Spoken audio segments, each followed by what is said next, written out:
So once you got that self-limiting belief exposed, now it's time to reverse it. Now it's time to replace it. And that's where the work really begins. Hiding deep inside. Don't you know Greetings, I'm Serena Elias, and this is the Serena Elias Divine Feminine channel. And I make self-help videos that I basically have discovered in my life, different concepts and philosophies and hacks, life hacks, that has made my journey to self-awareness and alignment and the divine feminine more realistic and more doable. So hopefully you will find this video helpful and inspirational as I tap in and share with you what I've learned so far. So today, all of the videos in the Reprogram Your Belief System will help you to, number one, identify your beliefs. Number two, change them from self-limiting to self-serving. And three, put you in a position to create a more desirable and intentional experience and be able to manifest and create the reality that you want without the blockages of hidden self-limiting beliefs. So go ahead and hit the subscribe button as well as the bell so that you will be notified as I will be dropping videos twice a week on Mondays and Fridays. So let's just get into it. I have my notes here. So on this video, I wanted to talk about emotions. So let me slow down a little bit. I want to talk about negative emotions, uncomfortable emotions, and just basically what they really are, or what I've come to believe that they really are. So through listening to a lot of different self-help gurus and coaches, I've kind of gathered and can see how emotions are what I like to call indicators. They are exposers. They expose something that's going on deeper inside. It could be any type of emotion, to be honest, but for the most part, I'm going to focus on negative emotions or self-limiting beliefs, emotions that indicate self-limiting beliefs. And usually those are negative emotions like anger, frustration, depression, boredom. All of these different temporary emotions indicate something that's going on within. So it's true that emotions are temporary, but they are very much so real. They feel real. We can feel them in our bodies. We can feel them in our minds, or at least we have thoughts that keep them going or intensify them. So I think that once we begin to kind of know what emotions really are, we won't be so, at least I wasn't so cringy or so quickly to avoid them, because I began to realize that emotions, negative emotions, are there to show me something about myself. They're there to teach me something that can make my situation better, can make me better. And although it's still hard because those feelings are real, I think once you begin to see emotions for what they really are, can actually be your friend and a guide. So the question is, now that we know what emotions are, they are indicators. So what are they indicating? What are emotions? What are negative emotions indicating? They are showing us some sort of belief, something that we've been believing for a long time that is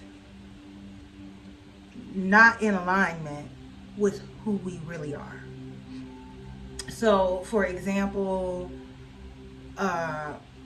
I'm going to give you an example of a negative emotion that I may have that indicates a fear that's underneath from a belief that is not even true and does not align with who I came here to be, who I was born to be, my highest self, my divine self.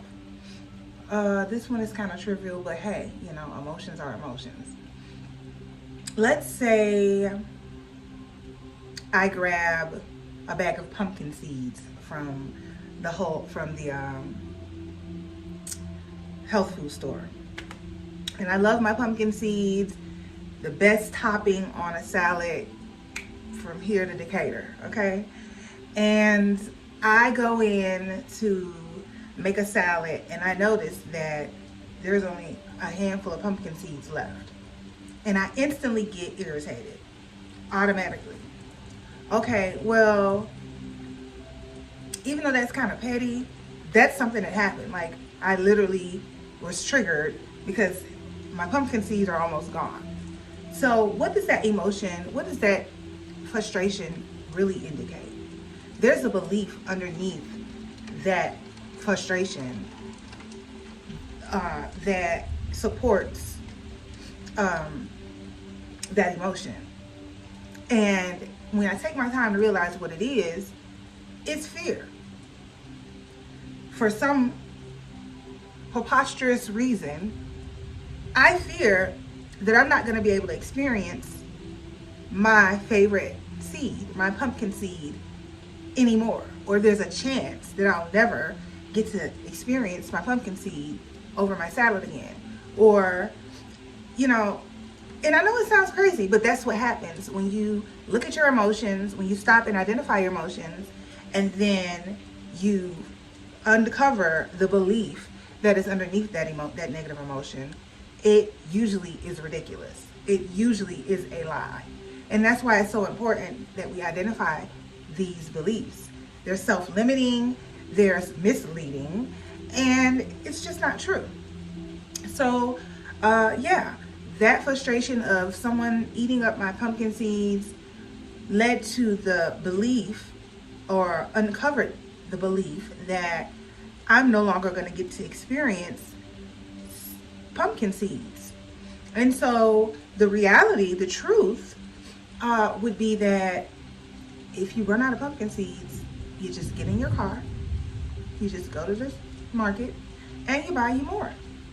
Hey, maybe even buy 2, so that you'll have a backup and you'll never really run out. So the new belief that I would create would be that there is abundance. There's not a limit of pumpkin seeds. And actually, abundance is the belief that I would want to replace that self-limiting belief with. And that's kind of how, an example of how it would go. So I have a few notes here so that I can kind of break down the process. The technique to, number 1, identify the emotion, and from there, identify the belief that goes with it, and then change it around to reprogram yourself for a new self-serving belief that is going to be a new program in your mind that you will naturally operate from.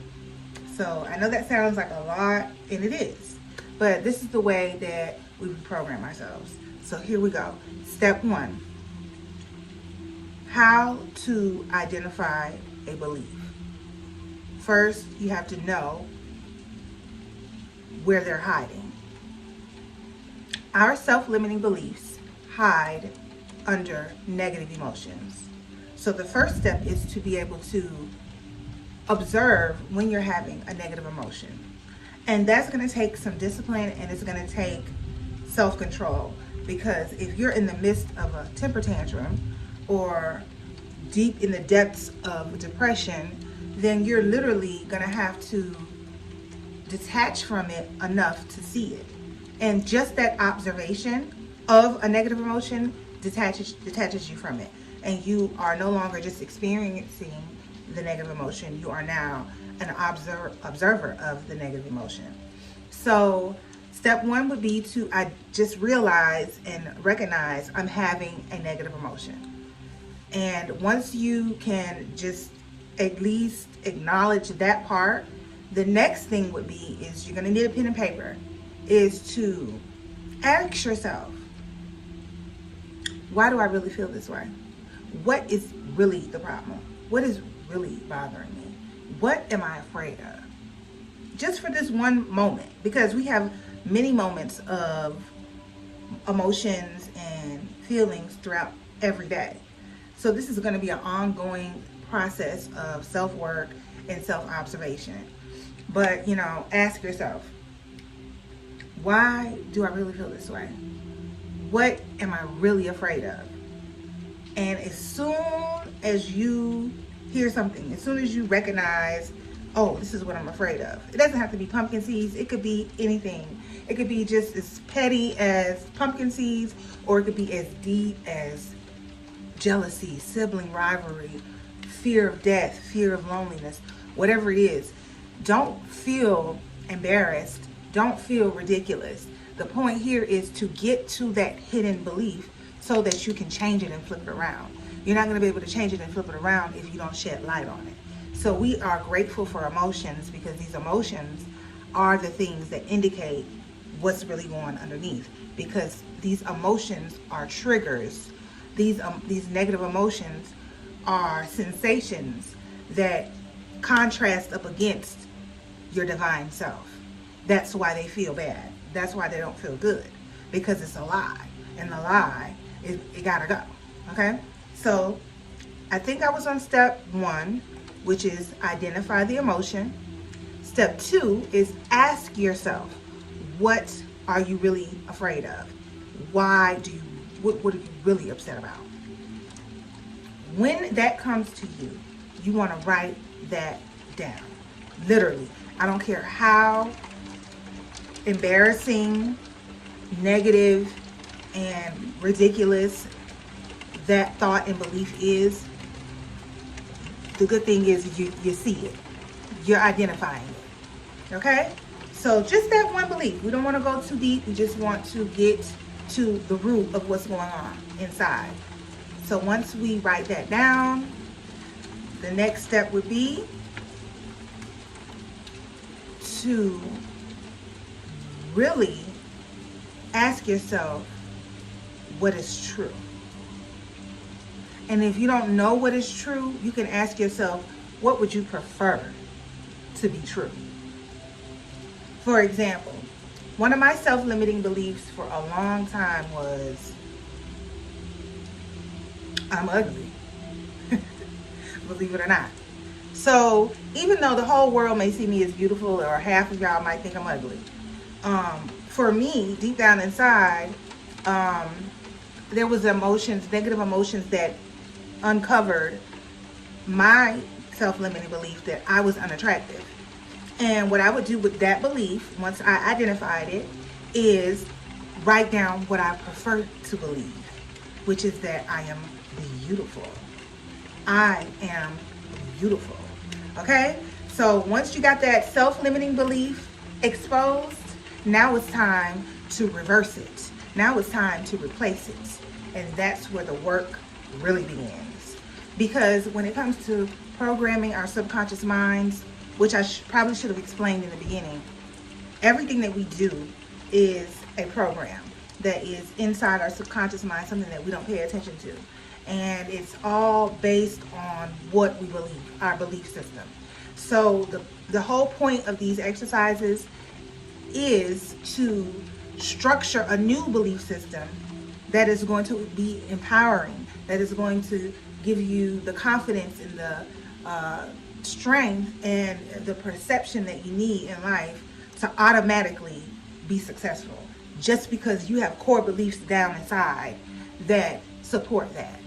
And throughout life and throughout traumas and stuff, we develop lies, beliefs that are not true, beliefs that do not serve us, that will stay there until they are exposed, that will stay there and wreak havoc in our lives until we change them around.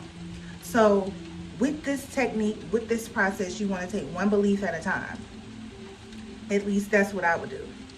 And focus in on that. Once you have created a new belief that you want to replace the old one with, whether it's damn near fabricated because you hardly believe it, or because you've discovered the truth and it resonates. You have control over your belief system, and you can change every negative belief one by one through the work. So the final step after you have created your new belief that you want to replace the old one with is to write that new one down.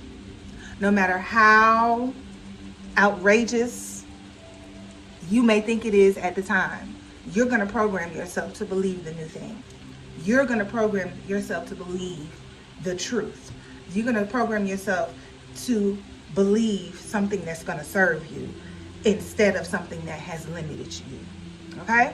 So that's the goal. That's the objective. You write down that new belief, just that one. And for the next 3 weeks, you're going to repeat that belief at least, I don't know how many times a day. I mean, we want to wake up and say it several times. We want to say it again. You decide. But you need to be saying it, I would say, at least 50 times a day for the next 3 weeks, because it takes about 21 days to reprogram or to create a new habit. So we want to drill this in, and the best way to impact the subconscious mind is through repetition. At first, you might not believe it because you've spent however many years having this hidden self-limiting belief within you.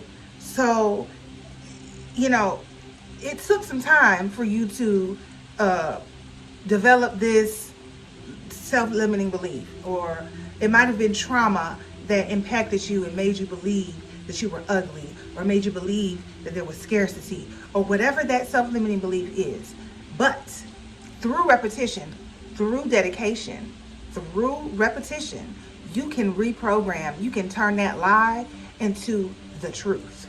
And so that's what this series is about, and that is what reprogramming your mind is about, or reprogramming your subconscious mind is about. It's about, number one, using emotions to identify what is underneath, what belief is underneath that emotion. And usually it's fear of something, fear of rejection, fear of this, fear of that. And so what you want to do is every time you grab those negative emotions, you observe them, you use those as indicators to do the inner work, to learn more about yourself, to learn more about what you believe and whether or not it's limiting your success. And being bold enough, taking that life by the horns enough to have the audacity to turn that lie into what you want it to be, something that serves you. And then you have to be committed enough to practice repeating that affirmation, that new belief, until it is in your subconscious mind. And it usually takes about 21 days to develop a new habit or to program yourself.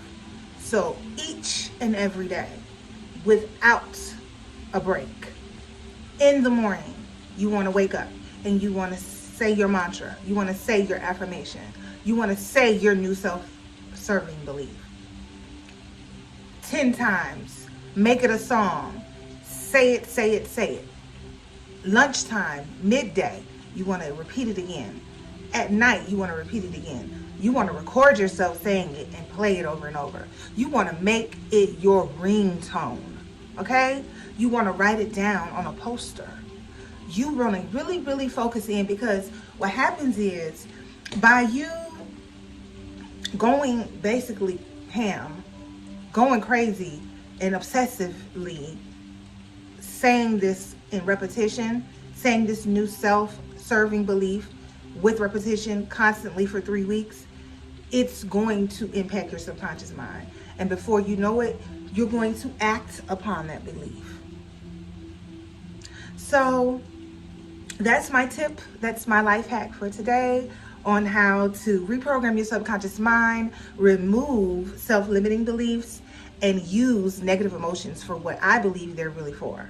And that is to indicate what's really going on underneath that needs to be changed, needs to be addressed. Negative emotions hurt and feel a certain way because it is not the truth. It is not in alignment with your divinity. It is not in alignment with who you really are. And that's why it feels so bad. And it's okay, because you take that moment, you apply what I call alchemy, and you use those negative emotions as a red flag, an alarm, to say, oh, it's time for me to check and find out which self-limiting belief I am operating out of. Take a few minutes or however long it takes to write that stuff down, identify it, and then rewrite it. You have the pen. It's your life.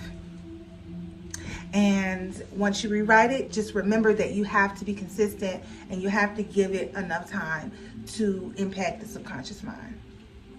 And once you start to practice this, you will eventually begin to see changes in your life.